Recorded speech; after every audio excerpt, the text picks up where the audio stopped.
En Apocalipsis, vamos al capítulo 3. Si querés poner el mapita ya, Luciana, ya se lo deben saber de memoria a esta altura, ¿no, Gonza? Mazo. Bueno, último mensaje a la iglesia de...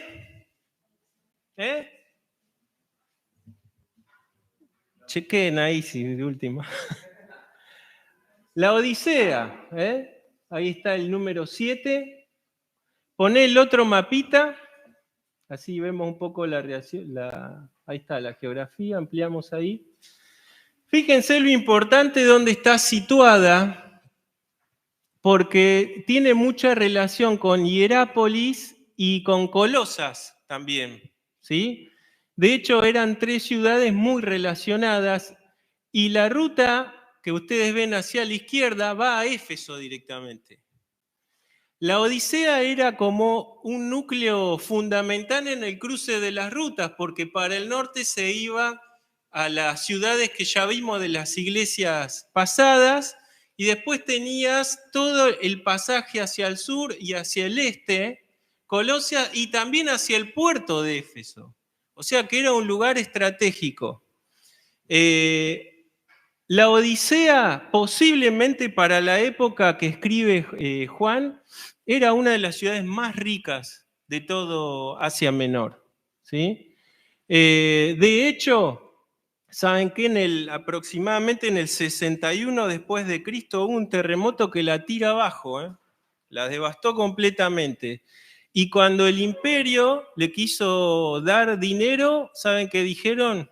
No nos des nada, porque eran tan ricas que se autosustentaban y ellos mismos con su capacidad económica reconstruyeron solos la ciudad. No tuvieron necesidad de que Roma les subsidie ni les dé ningún tipo de beneficio a esto. Estaba más o menos, para tener una idea, entre 15 y 17 kilómetros de Colosas. Ahí parece todo cerquita, vieron en ese mapa. Pero bueno, el valle ese verde que ustedes ven era un valle muy fértil. ¿Saben qué animalitos criaban? Ovejas. Muy bien. Las ovejitas venían muy bien en ese valle. Eran ovejitas gorditas, muy peluditas. Tenían una lana muy prolífica, de muy buena calidad y de color negro, ¿sí? Eran así muy buenas para el propósito. Y de hecho, la Odisea era un centro, tenía 3 cosas principales. Termino. Estaba 15-17 de Colosas, 69 kilómetros de Filadelfia, que fue la iglesia anterior que vimos, la ciudad, y 10 kilómetros de Hierápolis, ¿sí? Ahí dice que estaba desde Éfeso, lo dice el mapita, 100 y pico de kilómetros, 190, ¿no? Dice. Bueno, para tener más o menos ubicación de las 3 ciudades. Había iglesia en Hierápolis también, ¿sí? No hay mención de alguna carta ahí, pero ahora vamos a leer que Pablo, cuando le escribe, a Colosas menciona tanto a la Odisea como a Hierápolis. Había hermanos y había iglesias en las 3 ciudades y estaban conectadas, posiblemente hasta fundadas por la misma persona. Decía que era un centro importante. ¿Por qué tenía tanta riqueza? Había 3 cosas fundamentales. Lo textil, que ya lo nombramos, con la cría de ovejas, muy fértil ese valle. Después era un centro bancario. Había gente como allá que trabajaba en bancos y mucha gente iba, incluso desde los puertos, ahí tenían a Éfeso, de relativamente cerca, y había mucho rédito económico. Donde hay mucho rédito económico y bancos, hay muchos judíos. Era un lugar que se conoce que había muchos judíos también. Pero además, ¿saben qué? Tenía una escuela de medicina importante y tenían 2 fábricas o 2 fabricaciones fundamentales para la época. Una eran pastas para los oídos y otra colirios para los ojos. De todo el mundo venían, eran muy famosos. y comercializaban con eso. Y tanto dinero les generaba que era una ciudad muy rica. De hecho, excavaciones que se han hecho y que descubrieron la iglesia de Colosas donde estaba, se nota cómo esa iglesia se fue agrandando y se notan las capas donde iban poniendo azulejos nuevos, iban agregando a la iglesia, capa sobre capa. Cuando se hace arqueología, vieron que se va excavando y se encuentran incluso las eras. Bueno, obviamente la iglesia más nueva que se encontró no era la iglesia primitiva a la que le escribe Juan, pero se sabe que sobre ese molde se fue generando toda la demás construcción a partir de el dinero también que entraba, ¿sí? Y después cuando empieza en el siglo III, todo lo que ustedes ya saben, el enriquecimiento de la iglesia y la transformación también, ¿no? Que da origen a la iglesia que hoy tenemos como oficial, ¿no? A la iglesia romana. Así que esas tres cosas importantísimas también para tener en el contexto. Algo importante también para el contexto, no tenían abastecimiento propio de agua. ¿De dónde traían el agua? De Hierápolis. Así que tenían como unos caños que todavía sobrevivieron y están ahí en las excavaciones, que traían más o menos 9 kilómetros desde las fuentes de agua de Hierápolis a la Odisea. Hierápolis tenía aguas termales muy calientes, y Colosas, por lo contrario, tenía agua de montaña fresca, muy rica en minerales para poder beber, ¿sí? Pero la Odisea no tenía nada de eso. Y eso es importante en el contexto, ya lo vamos a ver. Se sugiere o se cree que Epafras fue posiblemente el fundador de todas esas iglesias, ¿sí? Colosas, la Odisea y Hierápolis. Hay ahí unos textos, vamos a rápidamente ver en Colosenses 1:7. Yo se los voy a leer de acá. Colosenses, acá, 1:7. Dice, el 6 dice que ha llegado hasta vosotros, así como a todo el mundo, y lleva fruto y crece también en vosotros desde el día que oísteis y conocisteis la gracia de Dios en verdad, como lo habéis aprendido de Epafras, ¿sí? Nuestro consiervo amado, que es un fiel ministro de Cristo para vosotros, quien también nos ha declarado vuestro amor en el Espíritu. Bueno, cuando Pablo está escribiendo acá a los colosenses, está en el primer encarcelamiento en Roma, ¿sí? Y Epafras lo fue a consolar y ayudar. Así que se cree que fue Epafras quien fue el ministro o el misionero de esa región. Sabemos que igual el origen del testimonio ahí a partir de Éfeso fue de Pablo, eso ya lo venimos diciendo, pero hubieron hermanos que después llevaron la palabra de Dios. Y el otro texto que les quería citar es en Colosenses 4, ahí nomás damos vuelta a las páginas, Colosenses 4, verso 12, fíjense, dice, os saluda Epafras, el cual es uno de vosotros, siervo de Cristo, siempre rogando encarecidamente por vosotros en sus oraciones, para que estéis firmes, perfectos y completos en todo lo que Dios quiere.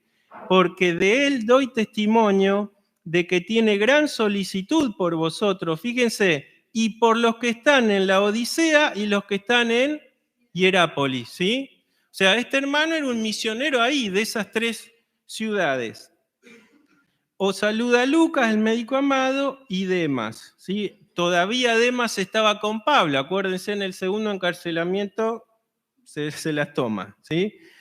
Saludad a los hermanos que están en la Odisea y a Ninfas y a la iglesia que está en su casa. Fíjense qué importante, a veces las salutaciones las pasamos, ¿no? Medio rápido cuando leemos. Dice, cuando esta carta haya sido leída entre vosotros, le dice, o sea, cuando vaya a los colosenses, haced que también se lea en la iglesia de la Odisea, o de los laodicenses. Fíjense cómo las cartas que se mandaban circulaban entre las iglesias. Posiblemente la iglesia no mandaba la misma carta, sino que copiaba y mandaba posiblemente la carta firmada por Pablo y se quedaban ellos con una copia, ¿sí? Y que, fíjense, la de la Odisea la leáis también vosotros. Muchos dicen que Pablo escribió y posiblemente haya escrito más cartas que no nos quedaron a nosotros, porque el Espíritu quiso que no queden, pero posiblemente pueda haber escrito Pablo a la Odisea una carta específica y fíjense cómo se intercambiaban las cartas. Algunos dicen que en realidad esta carta podría haber sido también la de Éfeso, porque en algunos escritos antiguos no figura el nombre de Éfeso en la carta de Éfeso y parece como que la carta de Éfeso pudiera haber sido una carta para todas las iglesias de esa zona. Cosas que uno lee al pasar, pero literalmente acá dice que Pablo había escrito una carta también a la Odisea y que lo que debían hacer es justamente compartir las cartas. ¿Por qué? Porque si bien había cosas muy personales para la iglesia, todo lo que vive una iglesia lo podría vivir la otra en un tiempo futuro, ¿no? No estamos ajenos, de hecho la palabra de Dios, las cartas que venimos leyendo, decimos, posiblemente algunas de las cosas que se aconsejan o se ven reflejadas en esta iglesia no sean nuestras, pero otras sí, y que todos tenemos el riesgo de caer en todos los errores de estos mensajes que venimos leyendo, ¿sí? Y fíjense, seguimos leyendo ahí, dice, el 17 dice así, decid a Arquipo, mira que cumplas el ministerio que recibisteis del Señor, ¿sí?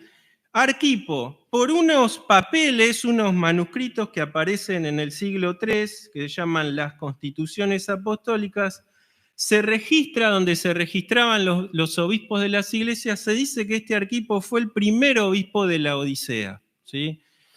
Ya Pablo acá, estamos hablando 30 años antes de cuando escribe Juan, pasaron 3 décadas, ya este Arquipo, Pablo le tiene que decir, che, díganle que se ponga las pilas, ¿no? Que cumpla el ministerio, y al parecer ya había capaz algo ahí que daba la impresión de que esa iglesia no estaba muy bien, que digamos. ¿Qué pasó 30 años después? Bueno, es la carta que nos toca leer en esta noche. Al pasar decimos que en el año 1042 toda la ciudad fue destruida por los turcos, ¿sí?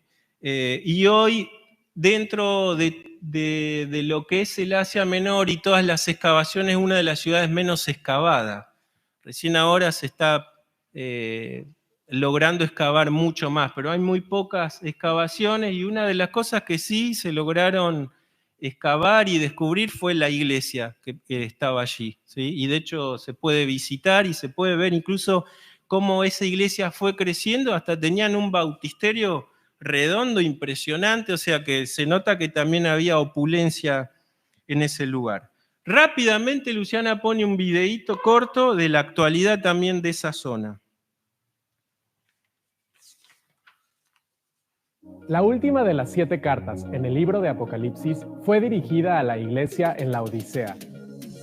Esta ciudad fue fundada en el siglo III a.C. por el rey Antíoco II, quien la nombró así en honor a su esposa Laodice. La Odisea se encontraba a tan solo 20 kilómetros de Colosas y fue una metrópolis muy importante y rica debido a su gran actividad comercial. Fue famosa por su producción de algodón y lana, los cuales fueron muy codiciados para la elaboración de alfombras y vestidos. Se cree que el evangelio llegó aquí gracias a Filemón y Apia, y el primer líder conocido de esta iglesia fue Arquipo, quien fue apedreado por haberse negado a adorar a la diosa Diana. El discípulo Sagar, quien le sucedió en el liderazgo, también murió como mártir durante el reinado de Marco Aurelio. Los arqueólogos han encontrado 20 capillas cristianas en las ruinas de esta ciudad, la cual fue destruida durante un gran terremoto en el siglo VII. En el año 1429, la Odisea cayó bajo el dominio de los otomanos, quienes la renombraron como Denizli. Ubicada en el suroeste de Turquía, Denizli cuenta con una población de casi 500,000 de habitantes y es una ciudad muy atractiva para el turismo debido a las imponentes aguas termales de Pamukkale, las cuales son famosas por sus grandes cantidades de bicarbonatos y calcio y fueron nombradas Patrimonio de la Humanidad por la UNESCO desde el año 1988. Como dato interesante, en esta región se ha desarrollado una raza de gallo muy particular, la cual tiene el mismo nombre, Denizli, y es conocida porque su canto puede llegar a durar hasta 35 segundos. En los últimos años, Denizli se ha desarrollado en gran manera, tanto a nivel económico como cultural. Recientemente se ha levantado una pequeña comunidad de cristianos iraníes, los cuales han inmigrado a esta ciudad, y también hay una pequeña congregación de creyentes turcos. Oramos para que los cristianos de Denizli ardan con un amor puro hacia Jesús y más discípulos se añadan a la iglesia en este lugar. Bueno, ahí nomás para que vean más o menos cómo está hoy ese lugar. Bueno, dejamos el contexto y la historia, aunque hay mucho más. Ahí decían, por ejemplo, que se lo puso en honor a su esposa, ¿no? ¿Cómo le retribuyó su esposa? Lo envenenó al poco tiempo. Así son. Bueno, vamos directamente al capítulo 3, verso 14.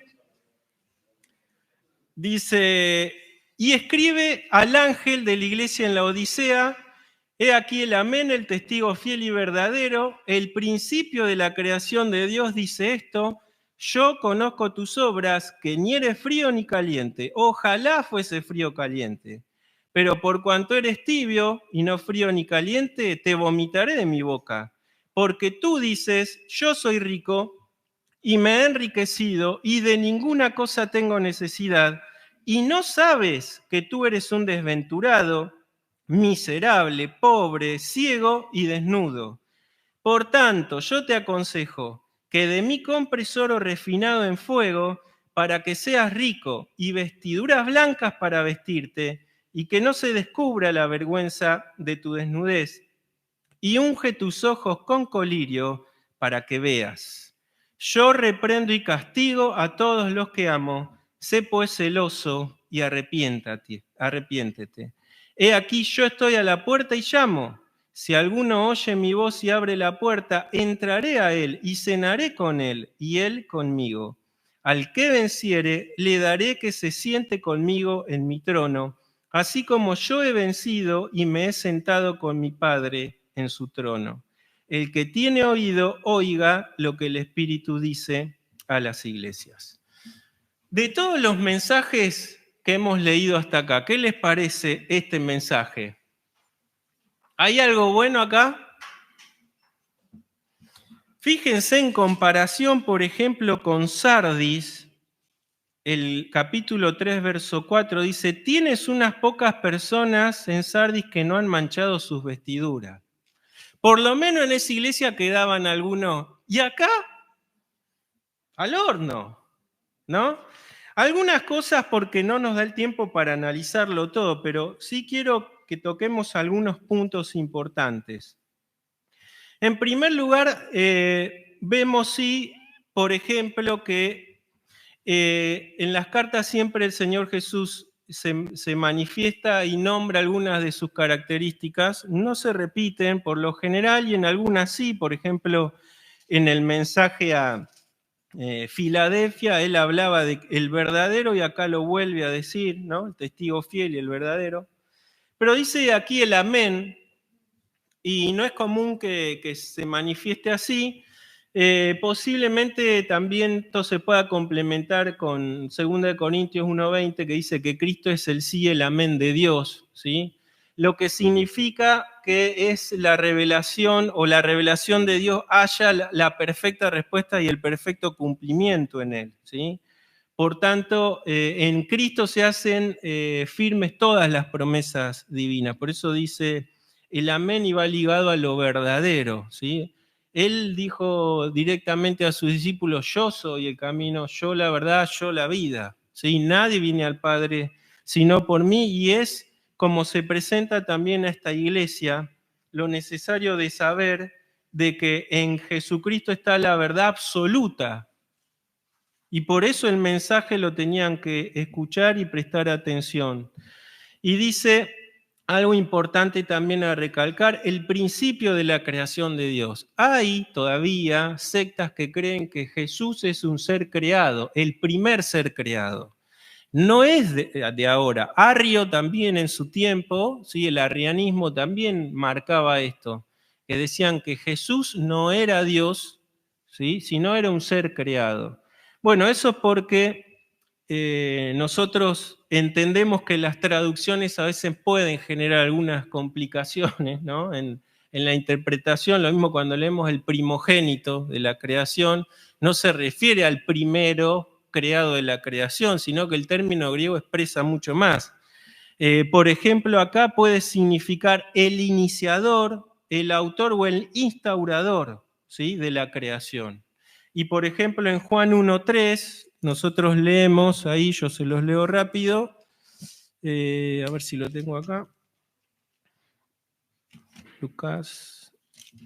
Juan 1.3 dice, todas las cosas por él fueron hechas, y sin él nada de lo que ha sido hecho fue hecho. O sea que cuando complementamos la palabra de Dios, hay muchos más textos, por amor al tiempo no los vamos a leer, pero por ejemplo Colosenses 1.15 al 20, si después quieren lo buscan, habla de que Cristo, por medio de Cristo, la deidad en sí creó todo. Y fue por medio de él y también para él. Por ende, él no se podría haber creado a sí mismo, ¿se entiende? Sería un absurdo. Por eso que se tira abajo esta teoría que se la denominó incluso herejía muchos siglos antes también, incluso por la Iglesia Católica, ¿no? Es de que él es el iniciador o el instaurador de la creación. Y esto lo vemos revelado en su palabra. Santi habló de esto el domingo, un poco tocando lo que llama cristología del descenso, es decir, el Logos hecho carne. ¿Sí? Ahí lo leíamos en Juan. En el principio era el Logos y el Logos estaba con Dios y el Logos era Dios. Y por misericordia, amor y su voluntad se hizo hombre, se humanó. El Logos tuvo un origen en persona que fue Jesús, un origen humano, pero no tiene origen en la divinidad, porque la divinidad es eterna, ¿sí? Eso es muy importante poder aclararlo también, porque a veces puede llegar a generar confusión algunas palabras o sus traducciones.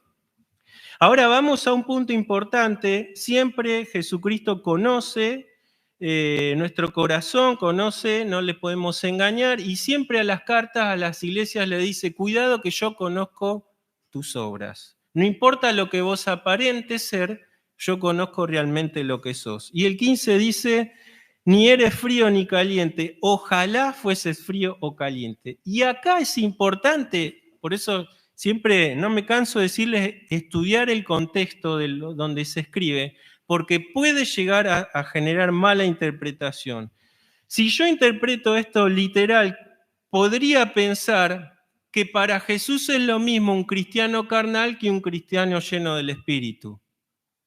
Porque él dice, ojalá fuese eso frío o caliente. Nunca Jesús puede preferir a un hijo de Dios carnal. ¿Qué está diciendo Jesús entonces? Ojalá fueses frío como las aguas de Colosas, aptas para tomar ricas, o calientes como las termas que hay en Hierápolis. Pero vos sos tibio como esas aguas que te llegan por todos esos oleoductos que encima, dicen los historiadores, que no solo llegaban tibias, sino que venían con material de sedimentación, lo cual ni bien las ponías en la boca, lo primero que te daba a hacer era expulsarlas. Era algo nauseabundo. Y a eso se refiere, lo que significa que el frío y el caliente son cristianos modelo. No es que es un cristiano carnal y un cristiano fervoroso, ¿se entiende? Por eso en el contexto es importante. Lo que significa que acá los tibios eran justamente ellos, que eran cristianos totalmente carnales, ¿sí? Eso es importante tenerlo en cuenta porque se leen muchas cosas sacadas solamente de esto para después generar enseñanzas. Si no tomás el contexto, vos pensás que ahí Jesús está nivelando al mismo nivel y no es así. Tanto el frío y el caliente se refieren a cristianos aptos para el servicio, agradables a Dios, ¿sí? Las aguas frías aptas para tomar o las aguas calientes termales, que tenían funciones específicas, pero el agua tibia, ¿para qué servía? No era ni digna para tomar, ni tampoco te podías meter, porque el agua tibia no no agraciaba el cuerpo, ¿sí? Quienes fueron a las termas saben, ¿no? ¿Quién se va a meter en un agua tibia? Buscás siempre la más calentita, ¿no? La más, y te quedás ahí y te relajás. Bueno, en ese contexto Jesús, y siempre que Jesús habla en un contexto. Lo mismo en sus parábolas. A veces nos es difícil entender las parábolas de Jesús. ¿Por qué? Porque no contextualizamos a quién se lo estaba diciendo, en qué tiempo y bajo qué circunstancias. Ahora, algo importante también acá. Dice, tú dices. ¿Qué les parece que significa esto? ¿Qué tenían estos hermanos? Tú dices, yo soy rico, fíjense, y me he enriquecido y de ninguna cosa tengo necesidad. El yoísmo, si cabe la expresión, ¿no? Yo soy rico, yo me he enriquecido y yo no tengo necesidad de nada. Tal es así que no tenían necesidad ni de Jesús. Ahora, esto está en relación también con el pueblo de Israel. Ahí en Oseas, por ejemplo, Oseas 12:8 dice, Efraín se jacta, hablando de Israel, ¿no? Soy muy rico, me he enriquecido, con toda mi riqueza no encontrará en mí ninguna iniquidad o pecado. Ojo, Oseas y Isaías son los que tienen que profetizar antes de la deportación babilónica, ¿eh? O sea que fíjense qué similitudes hay acá en estas palabras. Ahí en Oseas 13:6 dice, cuando comían sus pastos, se saciaron, y al estar saciados, se ensoberbeció su corazón, por tanto, se olvidaron de mí. Era lo que les estaba pasando a estos hermanos. Y Isaías, que es contemporáneo a Oseas, dice el 29:13, este pueblo se acerca a mí con sus palabras y me honra con sus labios, pero aleja de mí su corazón, y su veneración es solo una tradición aprendida de memoria.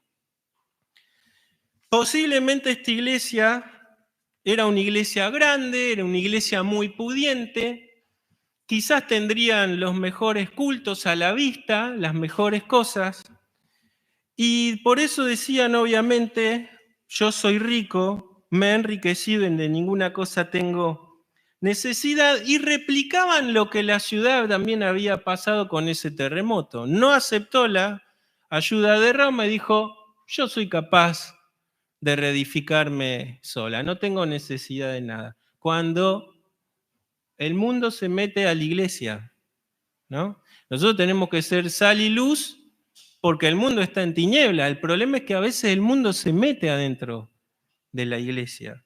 Y posiblemente esto estaba pasando en esta iglesia también. No tengo necesidad de nada, decían ellos. Y saben que el decir esto, porque con estas palabras hablan de que ellos primero eran orgullosos, después se creían autosuficientes totalmente, pero además independientes. Y nosotros sabemos que el no decir no tengo necesidad es totalmente la negación de un hijo de Dios. Los que nos levantamos cada mañana y dependemos de Él de a cada minuto, le decimos, Señor, acomoda mis pasos, guíame, ayúdame a no pecar, a no caer en tentación, guía a mi mujer, a mis hijos, y encomendamos toda nuestra vida a Dios. ¿Cómo podemos decir no tengo necesidad? ¿No? Sin embargo, ellos, porque eran ricos, habían desplazado al Señor que los había redimido. Qué triste, ¿no? Dice, por ejemplo, acá el comentador que sin duda tenían un concepto de sí más alto que el que debían tener. ¿Se acuerda Pablo ahí en Romanos 12:3? Dice que no tenga, a cada cual que está entre vosotros, no tenga más alto concepto de sí del que debe tener, sino que piense de sí como, con cordura. Acá significa, con las cosas claras, ¿sí? Conforme a la medida de fe que Dios repartió a cada uno. ¿Cómo estaban estos con respecto a cómo se miraban a sí mismos? Allá arriba, ¿no? Y esto también me llama a pensar en cómo me veo yo, ¿no? Porque si yo quito el espejo de la palabra, posiblemente tenga un muy alto concepto, salvo las personas que tienen problemas de autoestima. La mayoría siempre tendemos a, ¿no?, a estar un peldaño arriba, ¿no? Salvo que venga alguien y nos acomode un poco la estantería, pero estos al parecer se habían ya pasado de mambo. Ya era tal el orgullo que tenían y el mal concepto que tenían de sí, que era una sobredimensión, porque no solo es que sin duda se creían autosuficientes porque tenían algo económico, sino que va más allá de lo espiritual, ¿no? Porque posiblemente tendrían hermosos cultos y tendrían mucha gente que asistía. Fíjense que no habla de contrariedad ni de los judíos, como sí pasaba en otros mensajes a otras cartas, ¿sí? ¿Se acuerdan la sinagoga de Satanás que decía que era la contrariedad continua, ¿no? Los judíos. Ni siquiera habla de que había contrariedad con los gentiles, pero al parecer el movimiento, ¿sí?, de la ciudad se había metido, y los conceptos, porque esto también es importante tener en cuenta, cuando los valores del mundo se meten y quieren reemplazar a los valores de Dios. Los valores del mundo son de Satanás. Satanás, cuando tienta a Jesús, ¿qué le dice? Le muestra, dice, los reinos y la gloria de ellos. Claro, eso es despampanante, ¿no? ¿Quién no querría ganar más de lo que gana? Tener jubilaciones como cobran hoy algunos funcionarios, de 8 millones, ¿no? Y más. O tener un mejor paso, lo que sea. El problema es cuando los valores son reemplazables. ¿Se acuerdan? Hay una iglesia, no me viene ahora a la mente y no quiero perder tiempo, Esmirna es. Le dice, yo conozco tu pobreza, pero tú eres rico. Era la versión contraria, ¿no? Ellos eran pobres, no eran como la Odisea, pero Cristo los ve ricos porque estaban haciendo riquezas ¿en dónde? En los cielos. Y estos tenían riquezas en la tierra, pero eran totalmente pobres para el reino de Dios. Ahora viene la realidad, viene el baldazo de agua fría. ¿Qué les dice Cristo? No sabes. La ceguera, fíjense, que tenían espiritual, los hizo ignorantes. No sabes que tú eres ¿qué? Desventurado, miserable, pobre, ciego y ¿qué? Desnudo. Ojo, hablar de desnudez para esa época era de una vergüenza supina, ¿eh? ¿Se acuerdan David cuando manda a unos emisarios a un rey? Les raen la barba y los mandan en paños menores y no se atrevieron a volver al rey. Y David que les dijo, bueno, déjenlos allá, que se vistan, que les crezca la barba y que después vengan. Era la humillación total. Hoy, claro, vamos a la playa y vemos gente, ¿no?, casi desnuda, no nos llama demasiado la atención. Pero para la época la desnudez era algo totalmente vergonzoso, aberrante. Por eso a los crucificados se los desnudaba, ¿no? Algunos dicen que Jesús desnudo lo crucificaron, ¿no?, como muestra de una total vergüenza. Y esta era la verdadera condición de esta iglesia. Jesús le dice, tú dices ser esto, visión allá arriba. ¿Y qué dice? No sabes que sos esto. ¿Hay algo en común entre lo que dice Jesús y lo que ellos tenían la percepción de sí? Nada. No hay nada, ni siquiera le pegaron a una, ¿no?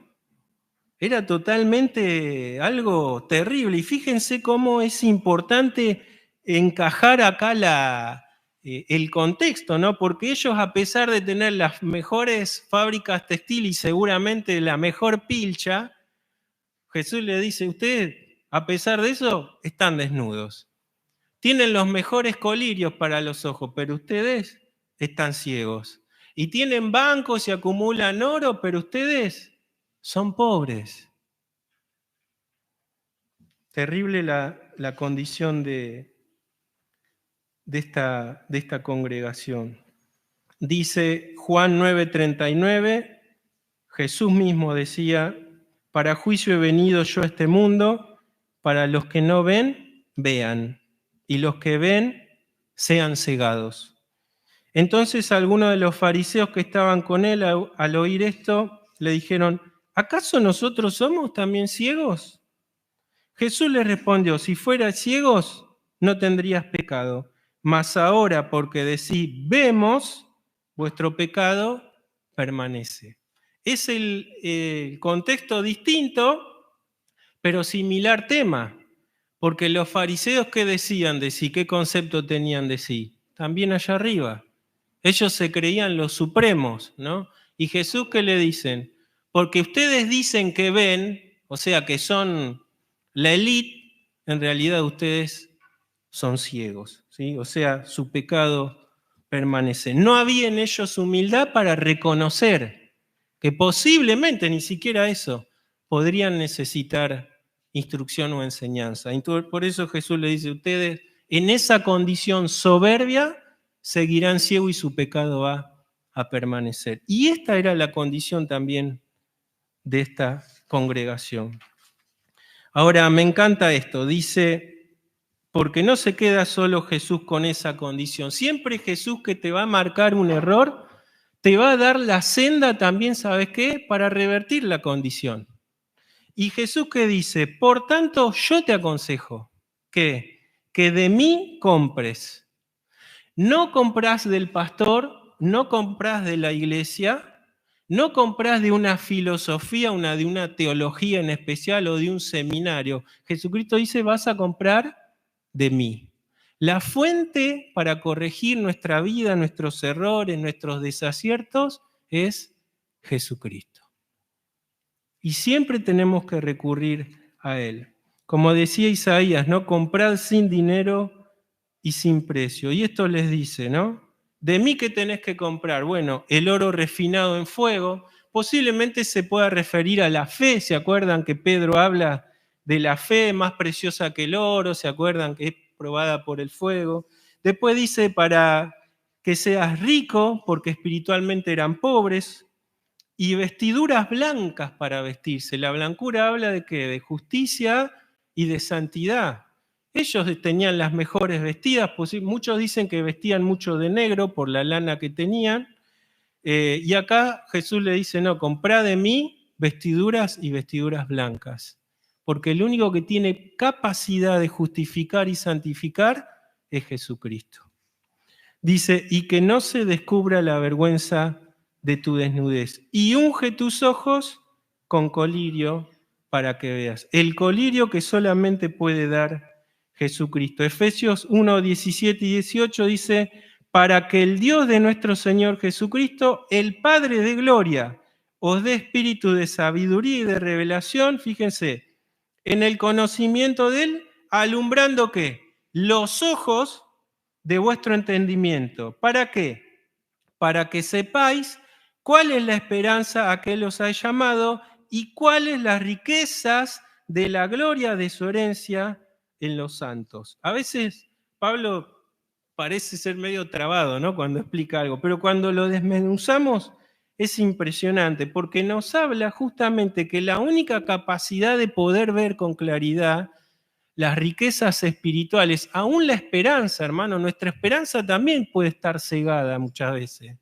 Cuando nos aferramos a las cosas de acá, nos olvidamos de que Cristo viene, nos olvidamos que hay que hacer tesoros en el cielo, y el verdadero alumbramiento de los ojos, el colirio, solo puede venir de Cristo, ¿sí? Y esto es importante. En Juan también, 1 Juan 2, 20 y 27, habla de esto, ¿no? De que el Espíritu Santo nos enseña, dice, la unción que vosotros recibisteis de Él permanece en vosotros, habla del Espíritu Santo. Y no tenéis necesidad de que nadie os enseñe, no necesitamos a una escuela o a un hombre que nos venga a capacitar en las cosas espirituales separados del Espíritu Santo. Esto quiere decir, el Espíritu Santo fue dado a cada uno de nosotros y tiene la total capacidad siempre de guiarnos a toda verdad. ¿Cuál es el problema? Que a veces no recurrimos, no vamos en humildad a descubrir la luz que Cristo tiene para nuestros ojos. Cristo les da la solución. Vengan y compren de mí todo lo que le está faltando. Verso 19, y ya voy terminando. Y este verso me encanta porque acá encuentro algo que también consuela a mi alma. Dice, yo reprendo y castigo a todos los que amo, sé pues celoso y arrepiéntete. La nauseabunda condición de la Odisea no había opacado el amor que Cristo sentía por ellos. Y a veces nos sentimos así, indignos. Satanás nos susurra acá, vos no servís, vos esto, ¿ves qué? Eso nos lleva a no congregarnos muchas veces, a aislarlos. Pues Satanás quiere eso. Ustedes creen que Satanás nos quiere acá, juntos, alabando, orando y aprendiendo su palabra. No. Cuando hay nosotros pecado en nosotros, cuando caemos, tropezamos, lo primero que nos viene a nuestra condición es nuestra indignidad. Nos frustramos porque muchas veces no logramos la condición que refleja la palabra de Dios, el estándar para la vida de un cristiano. Pero nada, hermanos, de lo que nosotros podamos tener o hacer va a minimizar o a opacar el amor que Cristo tiene por cada uno de nosotros. Él nos sigue amando de la misma forma. Y eso le dice a esta iglesia, yo te amo. Pero ten en consideración que como yo te amo, te estoy reprendiendo y puedo llegar a castigarte. Porque un padre que ama a un hijo, ¿qué hace? Lo corrige y lo castiga. Por eso dice, sé celoso y arrepentite. No llegues al punto que yo te tenga que corregir. No llegues al punto de que aún yo te tenga que castigar. Date cuenta ahora, te estoy mostrando tu realidad. Arrepentite. El arrepentimiento no es confesión. La confesión es el primer paso, el arrepentimiento es girar. A veces confesamos mucho, pero nos arrepentimos poco.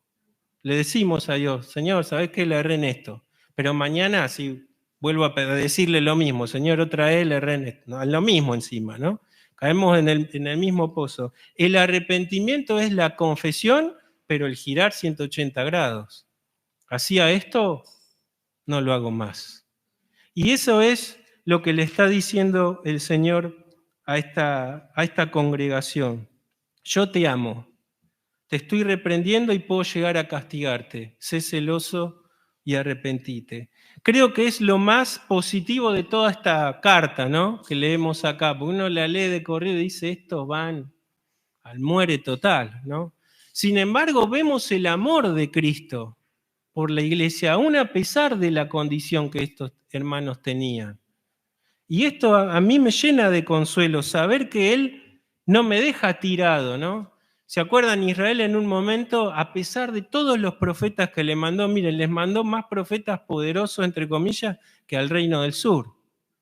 Elías y Eliseo, todo al norte, que fueron no hubo un rey que hizo lo bueno delante de Dios. Les mandó lo mejor para traerlos de su mal camino. Pero en un momento, ¿saben qué dijo el Señor? Israel es dado a ídolos, dejadle. Ya está. No hay peor condición en una persona que Dios te deje a la deriva. Por eso nosotros como hijos tenemos el privilegio de que Dios no va a hacer eso con nosotros. Él a lo sumo va a tener que corregirnos o castigarnos, pero siempre va a ser porque nos ama y para acercarnos a Él. Por eso dice, yo estoy a la puerta y llamo. Este texto siempre se saca de su contexto para aplicarlo al incrédulo. No, acá es claro el mensaje, le está hablando a la iglesia. Eran tan autosuficientes que lo habían dejado a Jesús afuera. Pero Jesús, porque los ama, sigue golpeando la puerta. Y fíjense, dice, yo estoy y llamo. Si alguno oye mi voz y abre la puerta, no dice entraré con todos, cenaré con todos y todos conmigo. ¿Cómo dice ahí? ¿Y de qué nos habla eso? Él quiere una intimidad, algo personal. La palabra cenaré ahí traducida, la hago corta, los romanos tenían 3 comidas. El desayuno, que era algo muy rápido, el almuerzo que lo hacían o en las calles o en alguna plazoleta porque trabajaban, y la cena, que es a lo que se refiere el Señor acá, que era lo que todos deseaban llegar. Era el encuentro familiar, era la comida que comían distendidos, donde había charlas, porque ya después se iban a descansar. Esa era la palabra griega que Cristo utiliza. Es decir, yo quiero entrar y estar con vos, en comunión, en descanso, en tranquilidad. Y este mensaje, si bien es triste leerlo porque estamos viendo a un Cristo afuera, estamos viendo a un Cristo de amor que sigue golpeando y sigue llamando, ¿no? Y que la intimidad ahora Él va a entrar, dice, no dice a todos, dice, si alguno, fíjense, que tanto barullo habría adentro, ¿no? Si alguno, dice, oye mi voz, no solo oír la voz, porque a veces se puede escuchar la voz y no se abre. Pablo mismo dice, yo no fui rebelde a su llamado. Ojo, Pablo pudo haber sido rebelde, sin embargo, él escucha la voz de la luz, abre su corazón, en humildad se humilla y Cristo lo transforma. El poder de la transformación viene cuando abrimos, no solo cuando escuchamos.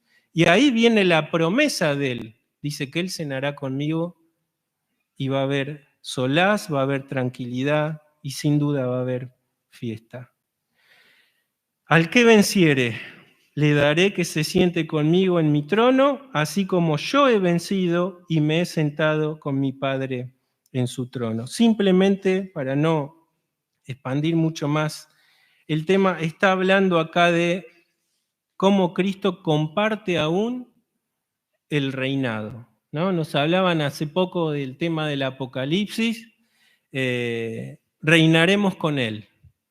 Es incomprensible, yo no sé cómo será esto, no tengo la capacidad muchas veces de reinar en mi casa o de gobernar, pero el Señor nos capacitará, ¿no? De alguna forma, dice al que venciere. La única posibilidad de vencer es como dice el Señor así, como yo he vencido. Nosotros podemos vencer porque estamos en ¿quién? En el que ya venció.